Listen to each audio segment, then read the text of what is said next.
Everybody log in to Poll Everywhere because we do have questions here.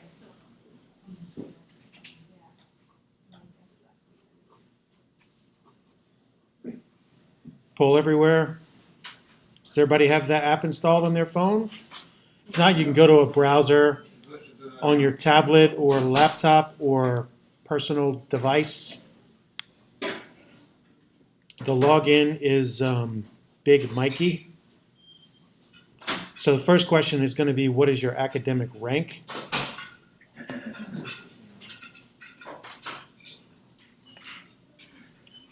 And there's no right answer for this one.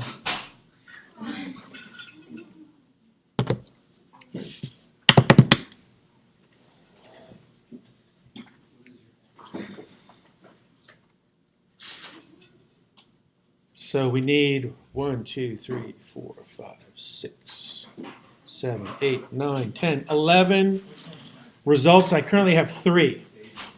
So whoever has not logged into Poll Everywhere, do it now. What's the It's up there on the screen.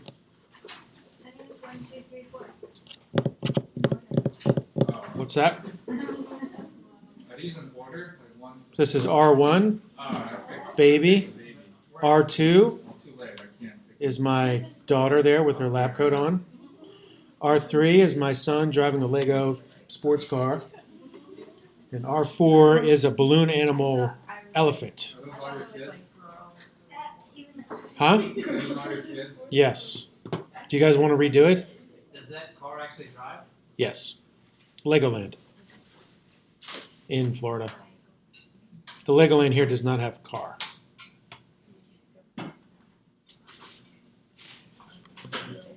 Okay, so today we're going to talk about cardiac CT principles. These are some of the learning objectives: scan range, field of view, patient preparation, bolus geometry, ECG and ECG editing, and also we'll talk about artifacts. These are the basic principles we want to cover. So scan range and field of view, how are these different from regular CT scans? Cardiac motion, one of the things that we don't have to deal with as much in all other CT. The bolus geometry, what that means and how we can affect the geometry of the bolus to make the vessels that we want bright at the time that we image. Gating, stair-step artifacts, and beam hardening or streak artifacts. So, strategies to prevent all artifacts. We want to select the proper patients, we want to prepare the proper patients, and we want to follow the protocol. Has anybody ever seen this Japanese precision marching? So it's very important for each one of these guys to do exactly what they're supposed to do, because if one guy says, I'm going to walk 2 steps faster, there's going to be a problem, especially when things start to speed up and they start to run back and forth like you'll see here. Whoa. So follow the protocol. Whenever scans get messed up, almost 100% of the time, the protocol was changed at the scan. Scan range and field of view. Okay, for coronary CTA, this is the typical scan range and field of view that we acquire. The landmarks that we're looking for is essentially the carina. The carina is a landmark as to where the pulmonary artery is, and the mid-level of the pulmonary artery would be the ideal start position for a coronary CTA, and the reason for that is that the pulmonary artery is what prevents the superior extent of the coronary artery. So if you see the pulmonary artery, you're not going to see the coronary artery most of the time. Sometimes it can sneak around the side of the pulmonary artery, but that's rare. But I'll show you a case of that. We want to use a smaller z-axis reconstructed field of view because that affects your spatial resolution.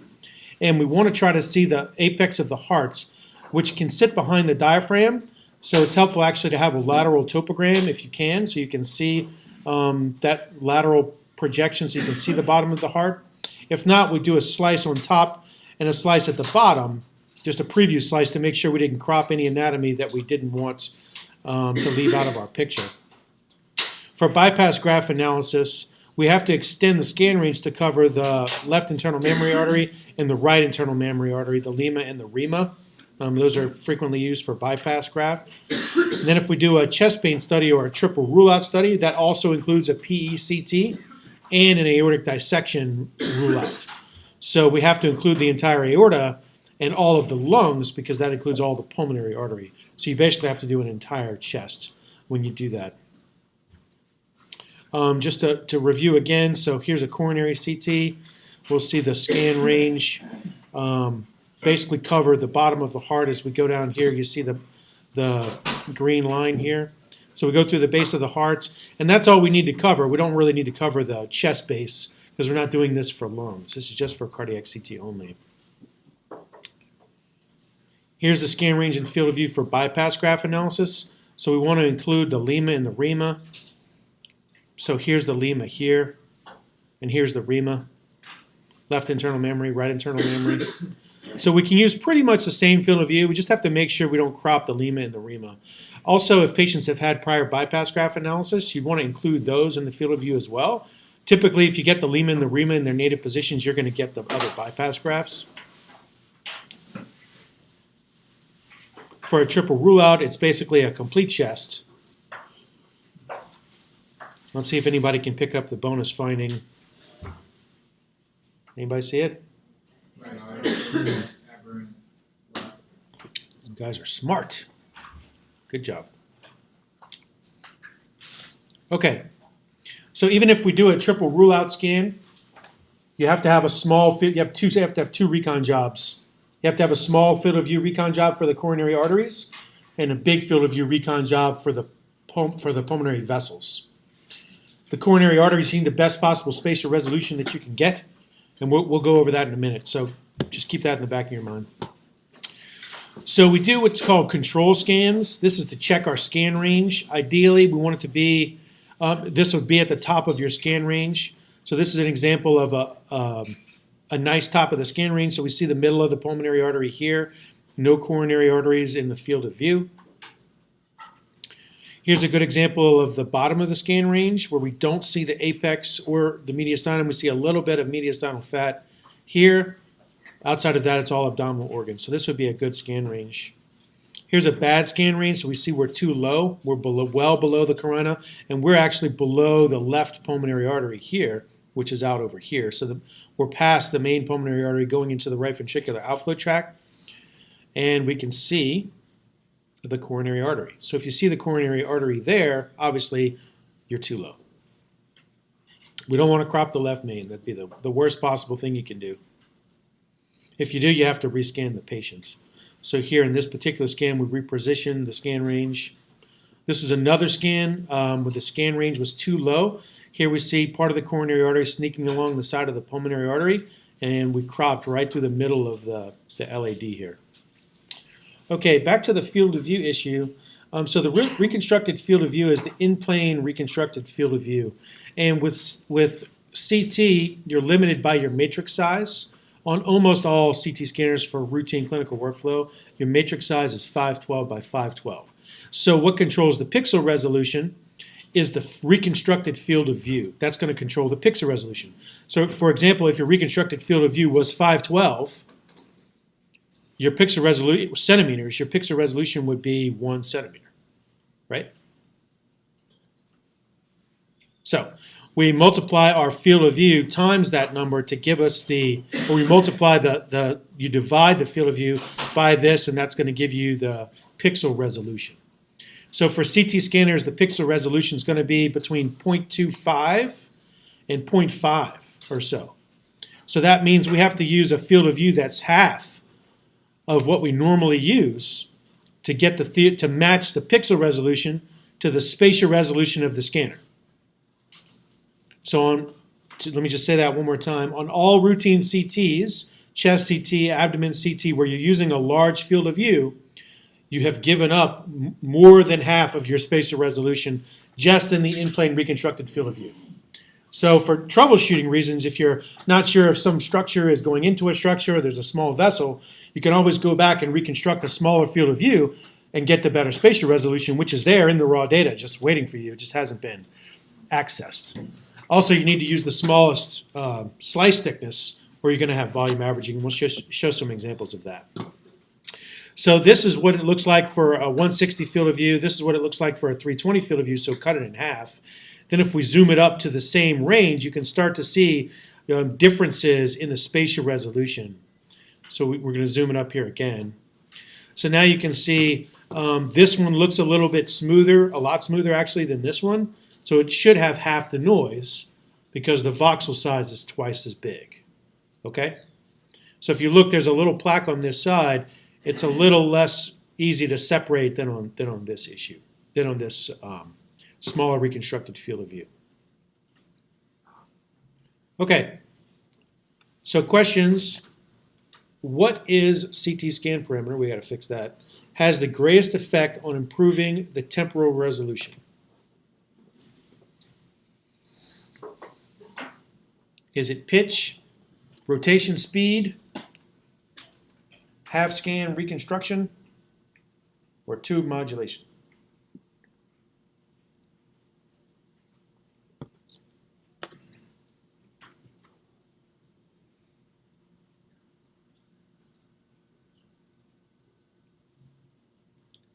A lot of people are going for pitch.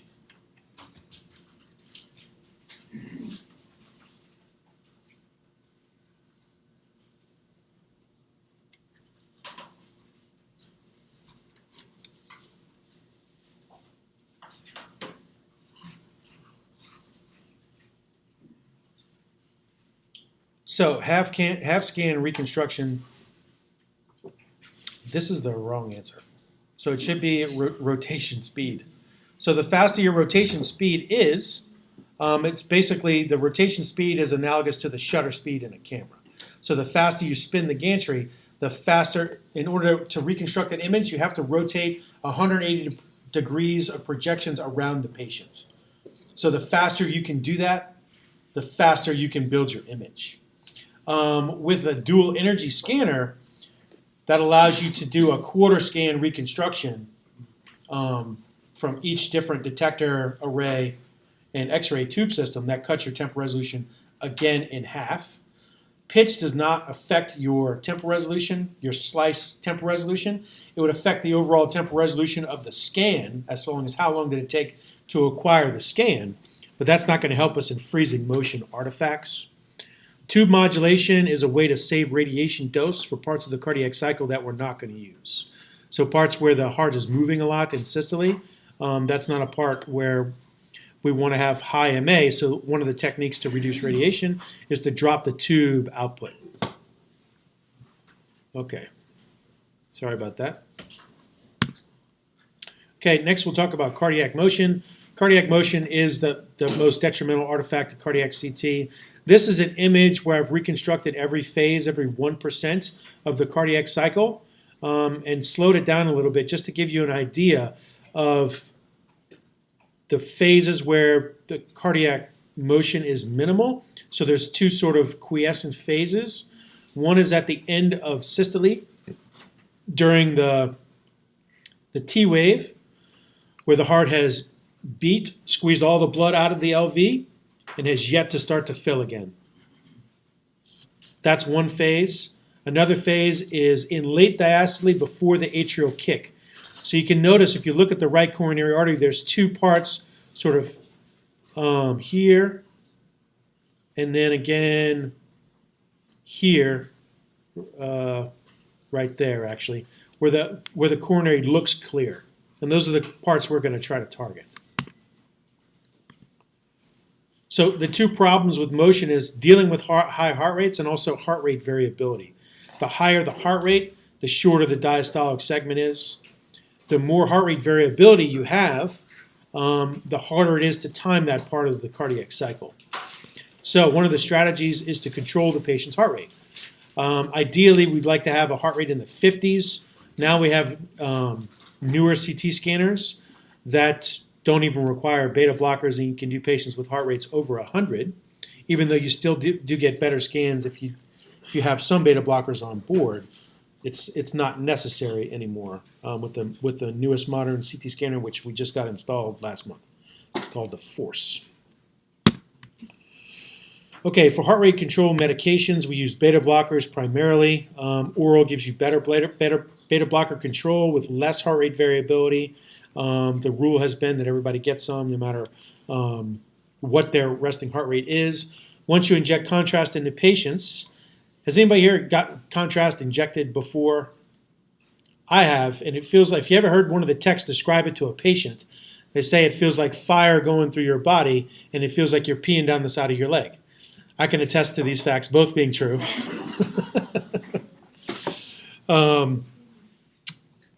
So that can make your heart rate go up, obviously, if you feel like you're peeing down the side of your leg in a public space.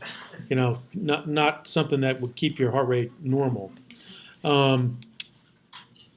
So we do want to have a little bit of beta blocker on board, even though the heart rate is low and normal. Whenever the patient gets in the scanner, the intensity starts to go up a little bit, unfortunately for them. And when that contrast hits, it can be really disconcerting sensation. Okay, this is an old slide now. Let's see, this is back in 2008. But what it's showing is the effect of heart rate variability on diagnostic accuracy. And you can see as the heart rate variability goes up, the points start to diverge. So our accuracy gets less. So people have developed fairly complicated beta blocker regimes. We have sort of condensed that into this, where basically if their heart rate's over 80, they're getting 200 of metoprolol, which is the biggest oral dose you can give somebody.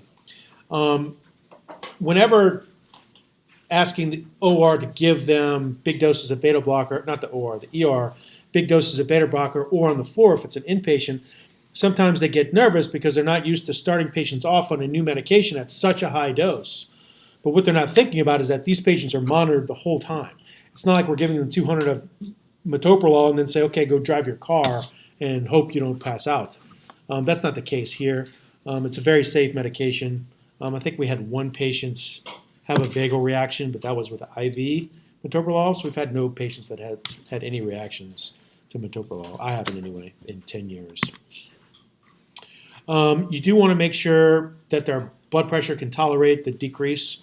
So if their blood pressure is 90 over 60, we're going to hold beta blockers because that's a little bit on the low side. Okay, what's the maximum dose in milligrams of IV metoprolol that's used in preparation for cardiac CT?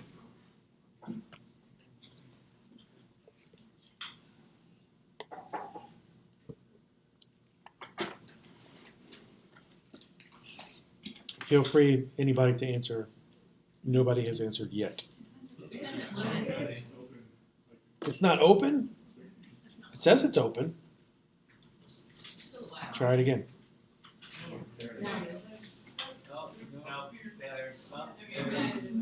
We're back?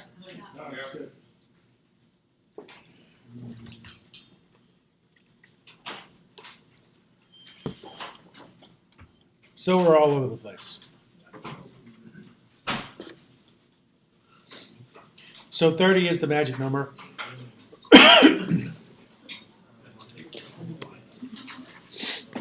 Okay, for giving IV metoprolol, you want to give 5 milligrams slowly over 1 minute. You don't want to slam it in. And then you flush it also slowly with the saline. We'll monitor the patient's heart rate. We want to make sure that we're not dropping their heart rate or their blood pressure continuously. It's also important to be aware of what the patient's blood pressure was to begin with. So if it's somebody that starts at 90 versus somebody that starts at 150, you have different tolerances in what you're going to let the blood pressure drop to. So just be aware of that. So we do have some contraindications, congestive heart failure. With bronchospasm, we actually listen to them. So one of the cardiologists will have a stethoscope in the reading room, so we just listen to see if the patients are wheezing. If they're not actively wheezing, it's okay to give them beta blockers. If they have severe aortic stenosis, we can't beta block them. Or if they have hypersensitivity to any drug, you wouldn't give that drug. The blood pressure is less than 100. We could still give it. Just depends on their normal blood pressure, but 90 is kind of a hard stop. I won't go less than that. Plus, we have the new scanner now, so you really don't even have to do it. We've done several patients now without beta blockers, and they've all been diagnostic. So that's been nice. First degree AV block, you don't want to put the patients into second or third degree heart block. And the benefit is just not worth the risk, especially with the new scanner. Also consider the patient's anxiety level, BMI, clinical and medical history before deciding on doses. Next, let's talk about contrast enhancement. And this is sort of principles for CTA, not just cardiac CTA. But in general, good IV contrast enhancement is essential for opacification for all of the key structures that you're looking at in whatever CTA examination that you're dealing with. This is an example of a good coronary CT, where you see the contrast is really bright. Poor contrast can render a study, unfortunately, uninterpretable. And this can happen for many reasons. We can not calculate the right amount of contrast. The patient can have issues with the IV. We have had the tech forget to hook the contrast up to the patient and shoot it all on the floor. I've seen that happen 3 times. It's worse when it shoots all over the gantry. That's the worst. But we do want to make sure the contrast is hooked up. Especially, one of the things you guys have to be aware of, just as a general rule, when we're in a teaching environment and we're teaching you guys how to do something, that may not be the normal workflow for the techs to do something. So whenever they are outside of their normal workflow, they might forget to check something that they normally would have checked.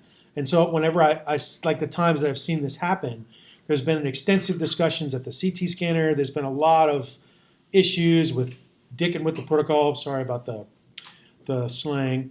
But there's been a lot of time outside of the normal protocol. So the tech would normally, they would have just checked that IV being hooked up to the patient, they just forgot. So be aware of that before we inject the last thing, make sure that it's hooked up.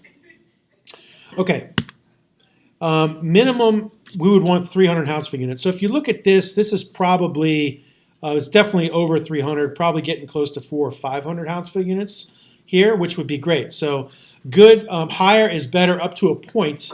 If we get Hounsfield units in the 800 to 900 to 1,000 range, then the window has to be so wide that you could actually miss some non-calcified plaque. So ideally, we want it to be between 300 and 700 would be a good range to target from. This is barely anything more than normal. This is certainly less than 100. We see some of it less in the apex here. So again, whenever we see poor enhancement, it's usually because the protocol has been messed up. Mostly we use bolus tracking for everything, and the injection protocols are pretty much set. There are factors, patient-related factors affecting contrast enhancement. Weight, cardiac output. We'll talk about the bolus geometry. How do you change the shape of the bolus? Concentration, rate, duration, and whether or not we use a saline chaser. Timing, bolus timing versus delays versus bolus tracking versus test bolus. We'll talk about the acquisition time as well. Okay, so next year I'm going to sing you guys these questions before the actual lecture. That way you'll have time to think about it before now. Because usually when you guys have time to think about this, you get it right. But it just kind of slows down the workflow here. Okay, is the pole active? Okay. As body weight increases, the peak enhancement / time to peak enhancement does what?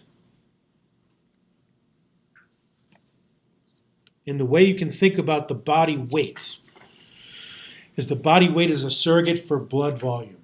So what we're really talking about is as the blood volume increases. And you can just think about the blood volume as a tank. And we're pumping contrast into that tank at a specified rate. So as the tank increases, as the volume increases, what's going to happen to the peak enhancements, and what's going to happen to the time to peak enhancement? Okay. So good. Almost everybody got it right. It decreases. So as you increase the size of the tank, and we're going to fill it with the same amount of contrast, the peak enhancement's not going to be as high. As the time in peak enhancement is not really going to change because we're going to put in the same amount of contrast. We're just changing the size of the container. Does anybody have any questions on that? No? Okay, here's what the graph looks like. So this is what a 100-pound person would look like. So we see the time to peak. These peaks are all the same time, but the contrast enhancement is less. Okay, here's an example just of that. 3 different patients, increasing body weights. We see decreasing Hounsfield units. This is a pulmonary embolism study, but we see decreasing Hounsfield units as the weight goes up. Mike, is the reason for the decreasing enhancement purely because the blood volume is higher, so we're diluting it, or is it Yes. also because of photon starvation, like we're just not getting enough signal No. back? So that's a contrast to noise issue. Okay. So there is higher noise, but the contrast is also going to be less. So your contrast to noise is going to be down. But we're not talking about that. We're just talking about strict Hounsfield units. We're not talking about the noise in the Hounsfield units that we measure. Good question, though. Okay, as cardiac output decreases, the peak enhancement / time to peak enhancement does what?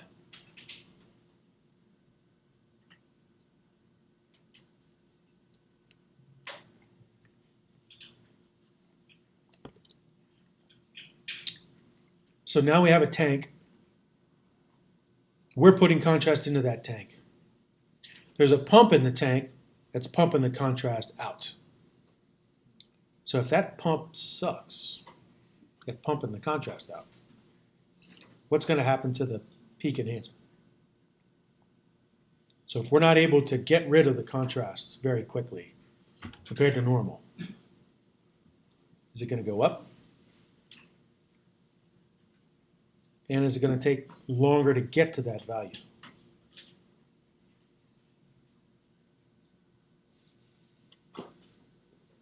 Let's see.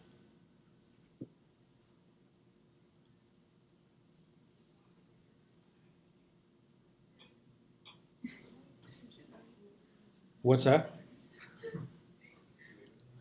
This is segmented, the responses based on R1, 2, 3, or 4.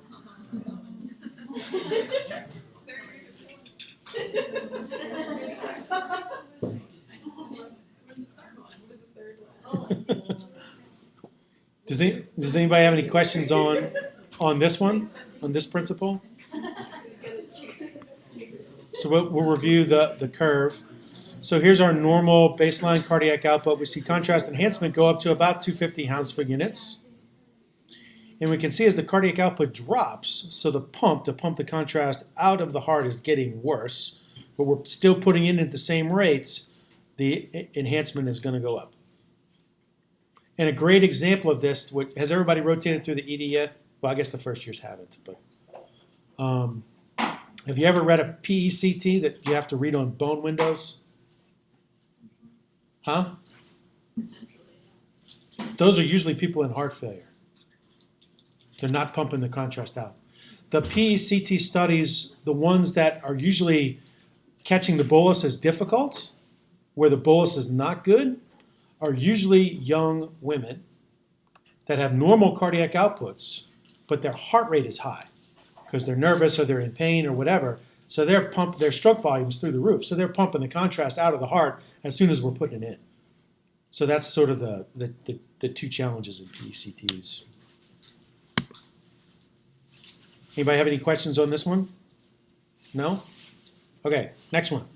As concentration increases, so the concentration of the contrast agent that we're giving, which is normally what? Normally what concentration do we use? Anybody?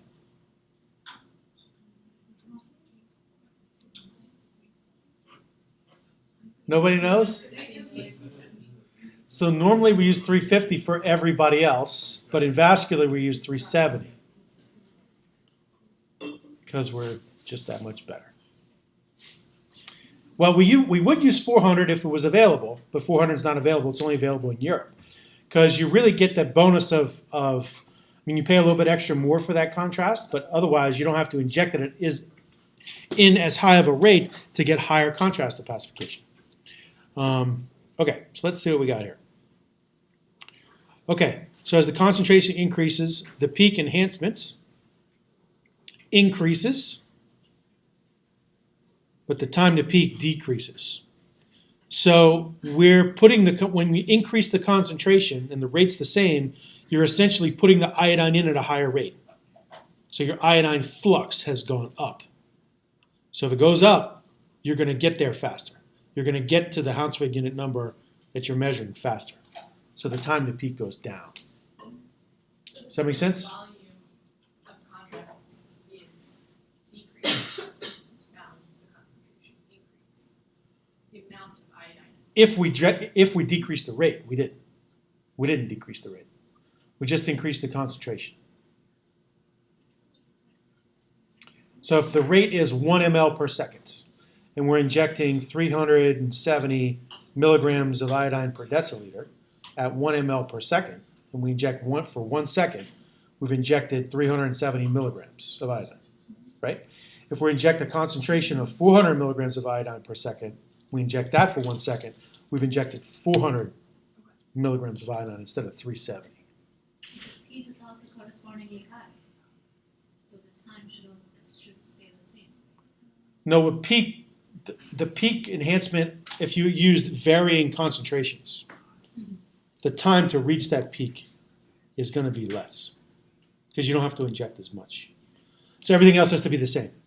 The injection rate has to be the same. The volume has to be the same. Same peak, Yes. you will take less time. Yes. Here the Right. peak is also increased. Time to so the peak. Time is constant. No. The time to peak is unchanged. I mean, the time to peak goes down. If your iodine flux is higher, I didn't tell you what the peak was. The So peak that's is the a, first part of the question, right? As No, concentration increases, no, the no. peak increases. it's asking two questions in the same question. Okay. As the concentration increases, the peak enhancement, what is the time to peak enhancement? Oh, wait, hold on. Peak enhancement. Yeah. What happens to the peak enhancement? What happens to the time to peak enhancement? So it's two questions.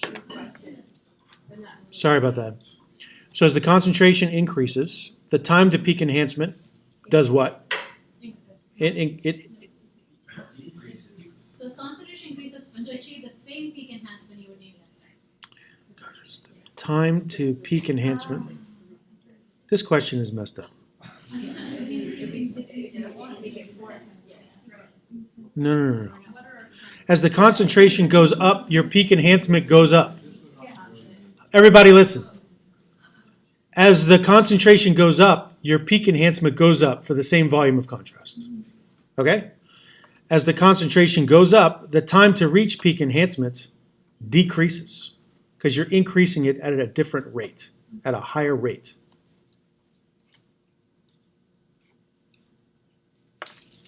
Aaron Marshall, do you understand? Yeah. Elizabeth, do you understand or not? I guess you're saying the peak enhancement is not proportionate because it's the increase in concentration because it's getting. What do you mean? No, it's okay. Maybe. Understood. Okay. Here's the curve. So this is 300. This is 350. So the peak is higher and it's earlier. Here's 400. The peak is higher and it's earlier. Does that make sense? Better sense? Now? Okay. Let's try another one. As the injection rate increases, so now we increase the rate. So we've gone, let's say, from 3 mLs per second to 5 mLs per second. What happens to the peak enhancement? Does the peak enhancement go up? And what happens to the time to peak enhancement? Does that come earlier or later or stay unchanged?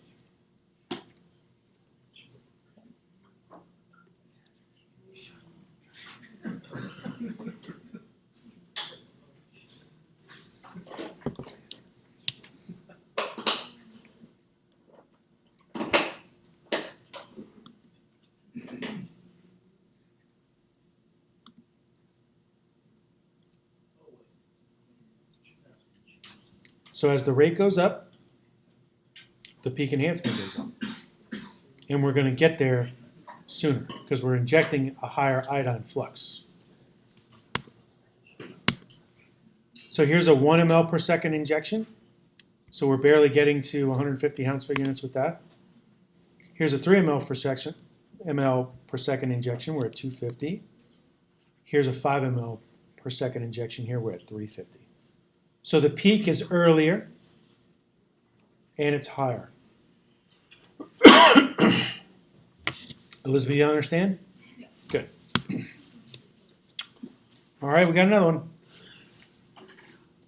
Okay, as injection duration increases, and what we're talking about with duration is volume. The peak, what happens to peak enhancement? What happens to the time to peak enhancement? So just think about it. What happens if you inject 5 mLs versus 100 mLs?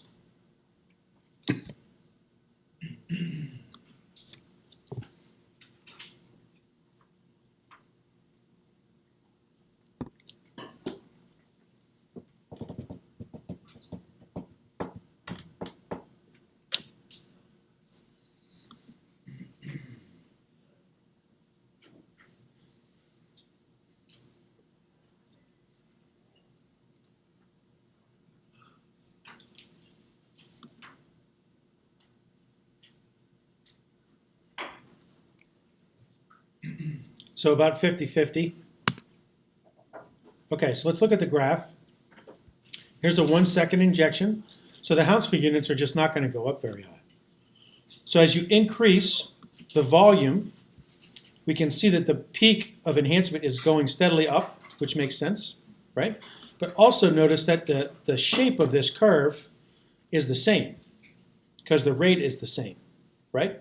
Once you get to this exponential increase in Hounsfield units, that's the same. That's constant for this rate of injection with and concentration of contrast. So it's going to go up on this line, but the plateau is going to have varying lengths, and the peak is going to continue to go up, and the peak is also shifted to the right.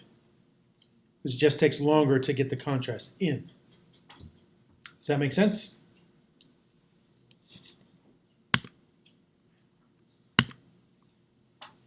Okay, bolus timing. So there's 2 different ways to do bolus timing. There's bolus tracking, which is mostly what we do. Here's an example of bolus tracking where you see your Hounsfield unit, ROI here, successive images every 1 second. We're monitoring the bolus as it starts to go up to a threshold that we specify. Then it will trigger the scan to start. It will tell the patient to hold their breath. The scanner will move to the beginning of the scan range and then start the scan. There's different ways you can do bolus timing. You can do a test bolus or you can do bolus tracking. Bolus tracking is very easy, very reproducible. You get much more homogeneous contrast opacification among varying patients with different cardiac outputs and weights and all of that, and blood volumes. It takes less contrast to do and less time. So if you're going to do a test bolus, what you have to do is inject 15 mLs of contrast, do this, and then draw this graph and see where the peak is with your 15 mLs of contrast. Then you have to extrapolate what the true peak is going to be with 70 mLs of contrast. And we call that the fudge factor. So we're going to add 3 seconds basically to our injection start time, which will give us the theoretical peak for a patient that's had a test bolus injection. Whenever we place the ROI, there's different places we can place. If we're doing a PECT, we put this in the PE, in the pulmonary artery. Sometimes the techs will screw up on aortic studies or vice versa, and they'll put the Hounsfield unit in the wrong vessel. It happens. There's nothing you can do about that. It happens sometimes. Generally, we want to use the descending aorta because there's less opportunity for the patient to move and have this region of interest be on the spine or in the SVC or pulmonary artery, someplace that we don't want where it can start the scan to trigger automatically. If we put it in the ascending aorta, there's more stuff around the ascending aorta for it to screw up. So that's why we use the descending aorta. If we need to buy back 3 or 4 more seconds, because there is a time delay between ascending and descending of about 3 or 4 seconds. Okay? So if you need to buy back a couple more seconds, you use the ascending versus the descending. Generally, if the scan time is 10 seconds or less, we use the descending aorta. If it's shorter than or it's longer than 10 seconds, we use the ascending aorta because we know we need that extra 3 or 4 seconds to complete the scan. It's important to understand all of the different scan delays when doing a CT angiogram, because if you don't, then you'll miscalculate where your bolus is. So at the beginning of every monitored scan, there's going to be 10 seconds where the contrast doesn't even have a chance to reach the aorta, so we just wait. We just have an inherent delay built in. When we push the start scan button, nothing happens for 10 seconds. What's important for you guys to realize that this is different than the typical tech workflow. So in the typical tech workflow, most commonly they're going to be doing either a chest CT or an abdominal CT at 70 seconds with a lower injection rate. So if the scan's not going to start for 70 seconds, well, then you have the luxury to be in the room. The tech can have their hand over the IV when you inject the contrast, make sure there's no extravasation, the patient's not having any pain. This is normally what happens with every injection. The tech is in the room doing that. We don't have time for that for CTAs. So you have to inject from outside in the control room. You better hope you have a good IV because you don't have time to monitor it. You can stop it when you hear the patient scream, but you're not. The techs are, seriously, that's what you do. The techs normally are monitoring with their hand actually over the patient's skin when they do the injection. Okay, so normally they inject and then they just wait for 70 seconds and they hit the button again. So the tech doesn't have to time when their scan is versus when they start the contrast. With a CTA, because the scan time is so fast and we have very small buffer from when we can start the scan, otherwise it will be screwed up, we have to be ready to start immediately. So we have to, but we're not going to start before 10 seconds. The only caveat to that is if the patient has a central line, you're injecting directly into the right atrium. Then the patient's obviously going to trigger earlier. You can drop that monitoring scan to about 3 seconds. Okay, so we start the scanner. We tell it to start doing monitoring scans in 10 seconds from when we hit this button. Okay, we hit the button. Now we get to 10 seconds. Now we're going to start every 1 second having monitoring scans. And that's what we had on the previous slide here. Whoops.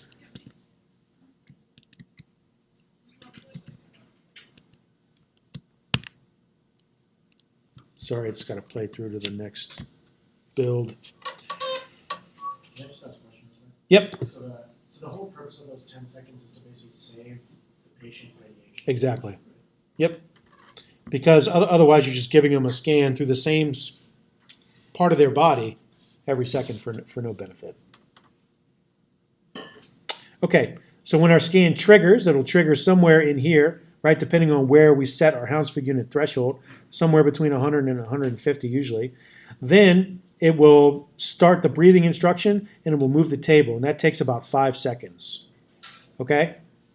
Then it will start the scan. So it's important to practice with the patient, make sure that they breathe exactly the same way so their diaphragm is not in a different position than we expected it to be, right? Because we can drastically change the position of the heart with the position of the diaphragm. So every breath hold that they do should be exactly the same. Okay. Next, let's talk about nitroglycerin. So with contrast enhancement, the more contrast we get in a structure, the better it's going to look up to a certain point. So the bigger we can make the structure, the more contrast we can put in it. So we can do that with nitroglycerin. So we give the patients, all the patients, we give them nitro, unless they have a contraindication. We'll review some of those. So severe aortic valve stenosis, this is a common patient population that we exclude coronary artery disease on preoperatively. And unfortunately, we can't give those patients nitro. But they're good patients to screen because they're otherwise low risk. Hypersensitivity, obviously, concurrent use with any of the long-acting meds that are used for impotence. So it's important to ask patients whether they're on these meds or not. Frequent headaches, so the nitro can definitely give you a headache. But the headaches are bad, but it only lasts for about 20 minutes. So you can counsel the patients on that. But if you do have patients that have migraines and you tell them they're going to get a headache with the nitro, they're not going to be happy. But you want to tell them that that headache is a possibility instead of having a migraine patient end up with a headache that they didn't know was going to happen. Okay, the nitro procedure, there's different ways to dose the nitro, but you do want to tell the patients what the risks are. It can drop your blood pressure, so we always we check the patient's blood pressure before we give them the nitro, and then you have to check it before you get them off the table. We use sublingual nitro tablets, so you put it under the patient's tongue. You want to do that 1 to 3 minutes before you inject the contrast. So as the patient's on the table, the leads are on, the gating's working, that's a good time to give the nitro. The rest of the setup time is about 1 to 2 minutes. We talked about measuring the BP after the scan to make sure that the patient did not vasodilate.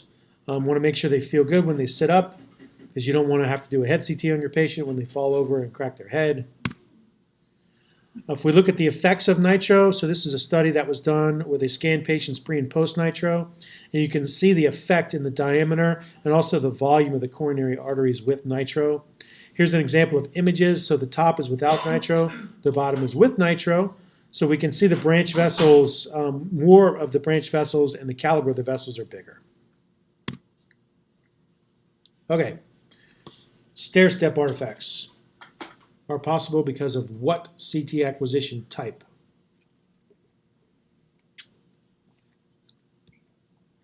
So dual energy, subvolume, flash mode, or axial mode.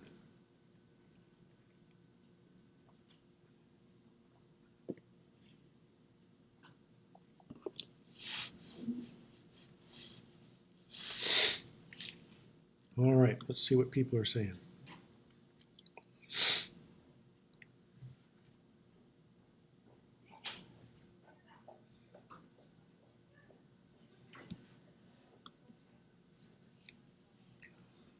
Okay, so you have to have a subvolume acquisition to have a stair-step. That's mandatory. An axial acquisition can include the entire heart, or it may not include the entire heart. So axial can also be subvolume. On the Toshiba scanner, which is the 320 scanner, which has 16 centimeters of coverage per heartbeat, that's the only scanner where you can't have a stair-step on. If you have to move the table between heartbeats to acquire another segment of data, then you're doing a subvolume acquisition, which is what we do on the new Siemens Force scanner, or every other scanner for that matter. Okay. Here's an example of the subvolume and what happens. So there's one volume, there's another volume, there's another subvolume, and we're building up all the subvolumes it takes to fill up the entire heart. So each one of those is a potential stair-step artifact. Okay? With the newest scanner that we have, it takes about 3 of those subvolumes. With the Toshiba scanner, there is no subvolume. With our old Siemens scanner that we just got rid of, it could potentially be 10 of these subvolumes, and you have 10 levels where you can have stair-step artifacts. This is an example of what that looks like, a stair-step artifact. And the way that we get that is that one slab of the data is reconstructed in a different part of the cardiac cycle than the other slab of the data. That can be because the 2 cardiac cycles are not the same length, and we're telling it to use the same part of the cardiac cycle. That's how we can get stair-step artifacts. It can cause a pseudostenosis, typically from heart rate variability, which can be real or it can be perceived, where the scanner thinks there's an artifact, but it's just noise in the ECG. So it's important to look at the ECG for that. You can also have breathing motion, so if the entire patient's chest moves, guess what? The heart's going to move with it, and that can give you a stair-step artifact. The patient can move, they can cough or sneeze or vomit or talk. Patients don't realize that talking during the scan is motion and looking around. So the texts are specific to tell them not to talk or look around during the scan unless they're having a major reaction. This is an example of the volumetric acquisition where you see the panel, that this panel is much wider So that's why we can get the whole heart in one beat. And this is great whenever you have patients that have heart rate variability. For example, patients that have AFib, then all you need is one heartbeat. So you still have no stair-step artifacts. Okay, here's an example of poor ECG gating here at the top. If you look for the whoops.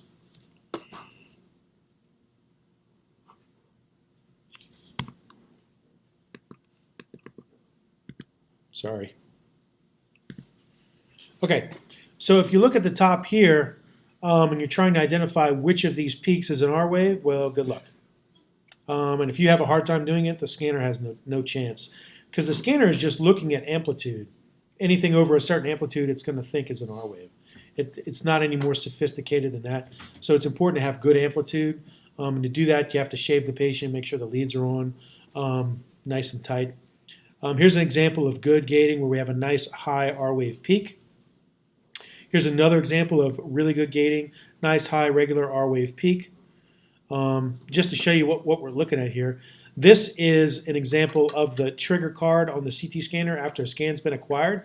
Wherever the block, this light gray block is, that's where the radiation dose was applied. So this is a prospective scan, so we don't see this gray extending across the entire length of all of these R waves. So we see this just on one R wave. This yellow box on the inside is the actual reconstruction job, so that's where we're reconstructing the images. So this has to be contained within this gray box, so the scanner won't actually reconstruct the image. The red dot here is associated with the R wave, and every scanner has the ability to adjust that red dot, and it may not be a dot on different scanners, but that's called ECG editing. It'll tell you what phases you have available to reconstruct based on the width of this window. Can we fit this yellow box inside the width of this window? And that's what's giving us these two numbers here.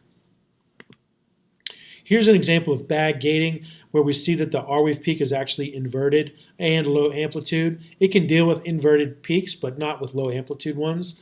So it's got some problems here, and we see a lot of noise in the baseline signal. So that's not good. So what the scanner did is it said, uh-oh, I don't know what I'm doing with the gating. I'm just going to turn the scanner on the whole time. We're going to deliver some radiation. So that's what happened. So we want to mitigate that by having good ECG signal. Here's an example of how to do that. So the best way is to have excellent ECG gating. So this is the standard 3-lead position that you would use to look at a person's ECG. Not necessarily the best thing for triggering a CT scanner. We do want to prep the skin surface. You may need to shave the patients. You may need to move the leads actually closer to the patient's heart. So, the closer you get the antenna to the radiation, to the radio station, the better your signal is going to be. So we actually do this sometimes, and it works if you're not getting a good enough signal. Some patients also, you'll have a good signal when they breathe out. Other patients have a better signal when they breathe in. So that's another thing to consider. You don't always have to do expiration. You can do, inspiration. You can do and expiration as well. Okay.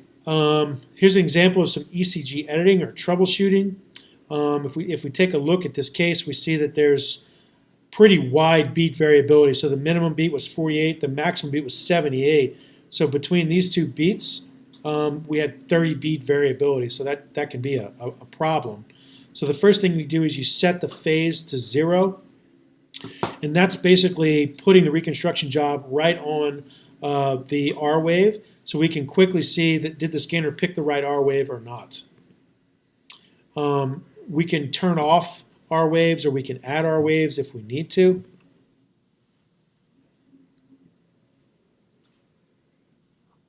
So you click on this bar here and you get these options where you can remove R waves. If the scanner thought there was an R wave and there wasn't an R wave, that's how you get rid of it. You can change from percent to absolute value. So if you have a highly variable beat-to-beat variability, you can do an absolute phase recon where you reconstruct the same distance from the R wave by using an absolute millisecond instead of a percent between two R waves. We also do this on all the patients that have arrhythmias. Here's an example of just moving that to the phase start to 400. For some reason this is really slow.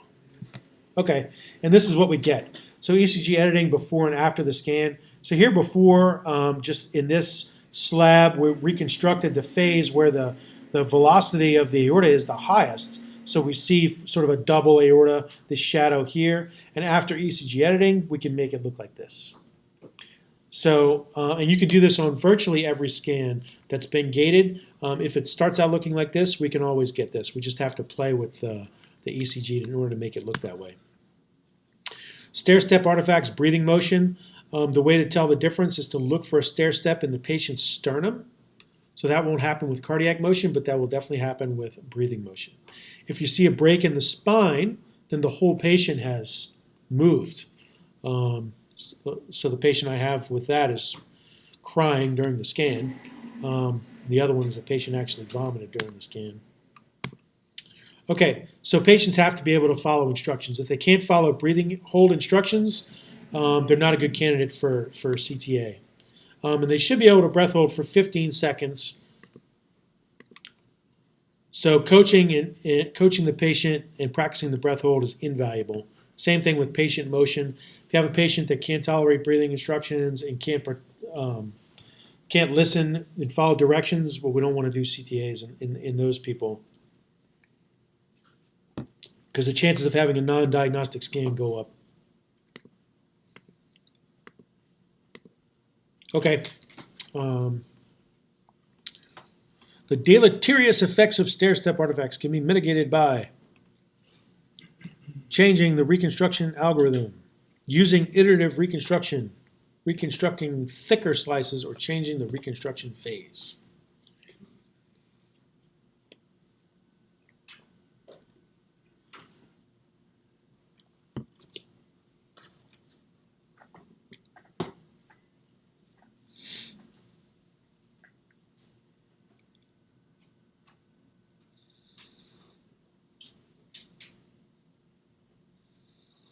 Looks like people are on the right track here. Changing the reconstruction phase. Good. So if we go through the other answers here. So changing the reconstruction algorithm, that makes the image essentially either sharper or smoother. So the reason we would do that would be to deal with image noise, or to try to deal with blooming artifact from calcium or a stent. Iterative reconstruction takes out image noise. So you do that when the patient has noisy images. So if it's a large patient, you have photon starvation, that's when you use iterative reconstruction. Or you can use it in a normal sized patient to decrease your radiation dose. So you can cut your radiation dose in half with iterative reconstruction. So we're doing that now on all the scanners that have iterative reconstruction. Essentially the dose is cut in half in those people. And we're using the iterative reconstruction to deal with the extra noise. Thicker slices is a strategy also used to decrease noise. You can use thicker slices. You don't want to go higher than 1 millimeter thick on a coronary CTA. That's a lot.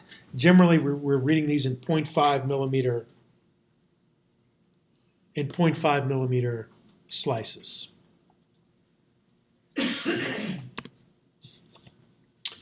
Here is an example of a multi-phase reconstruction of a right coronary artery at the ostium, where we see the stair-step artifact sliding through the entirety of the image, but you also see it uncovering sort of the right coronary ostium. Does everybody see that? And if you just look at the skin here, you can see that the sliding pattern. So these are helical scans. So the patient is continuously moving through the scanner. So each phase, the patient has translated. So that's why you see this line sliding down. Okay? And if you look at the change in phase, we're going from 40 to 70. So this is the amount of translation that you get as we go from 40 to, we go 30% of the cardiac cycle. So it's enough to clear that coronary artery. So if you have a patient that has AFib, you need to acquire, either you have to acquire all your data in one heartbeat and catch it motionless, or you need all the phases of the cardiac data so that we can be, in case our stair-step comes right through the ostium, we can be far enough away. Say we catch it at 70% and the line is right through the ostium. We need to be farther away from that, at least 30%, to get that away. Sorry. We need to be 30% away from that to move the line out of the way so we can clear the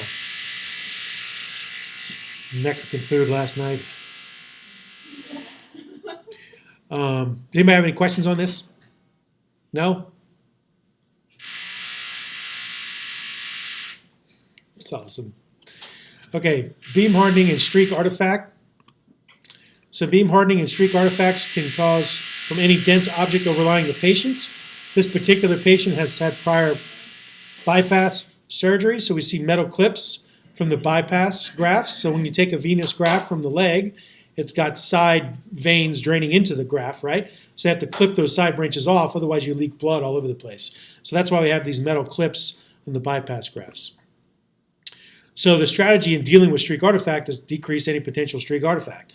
So any wires overlying the patients, any jewelry or cell phones in the patient's pocket, you want to take all of that stuff out, including an underwire bra is a big confounder.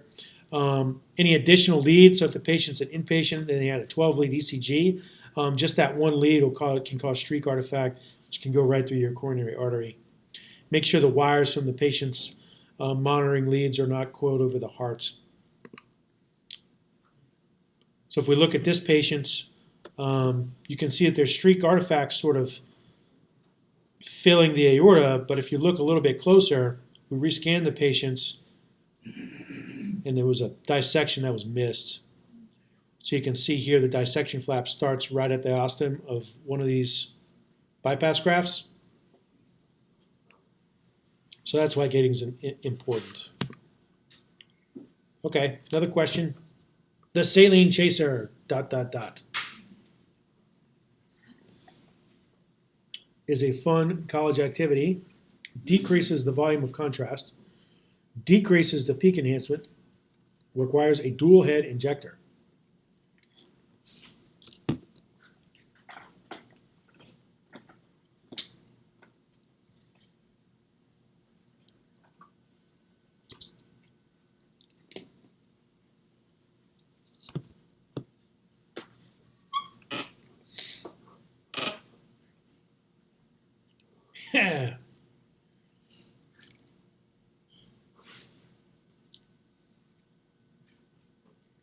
So decreases the volume of contrast.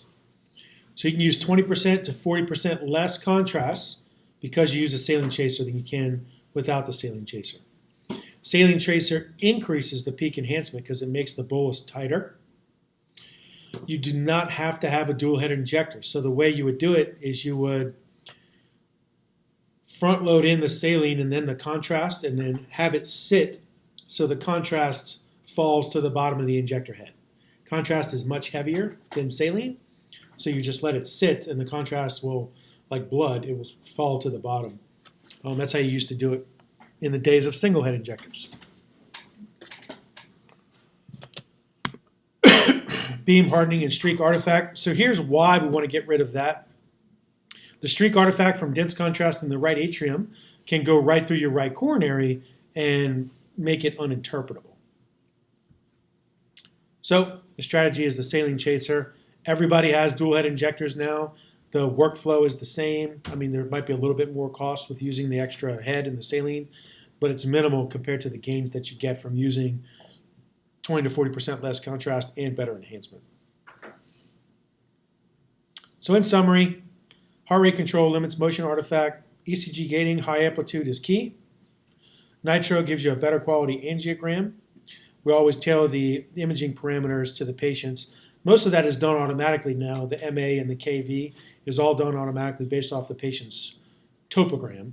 Generally, we want to err towards lower KV for CTAs because we get more Hounsfield units, but that's all done automatically now, so we don't even have to get into it.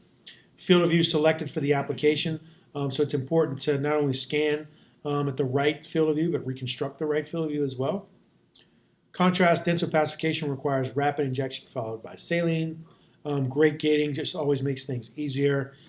We went over how to check and edit the ECG and to look for breathing motion. We talked a little bit about the best phase, but not we're going to spend more time on that later. For increased noise, you can increase the slice thickness, use iterative reconstruction. Also remember to monitor your patients for the reactions to medications you are pushing. Does anybody have any questions on the didactic part of the lecture? For the single volume, what's the time it takes for it to scan the whole volume spin around? So the gantry rotation time is 275 milliseconds. So half of that is 137.5.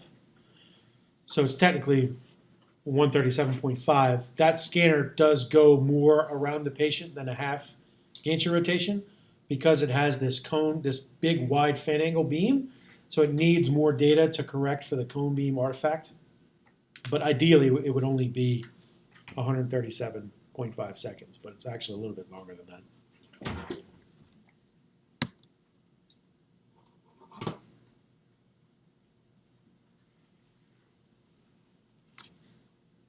No questions?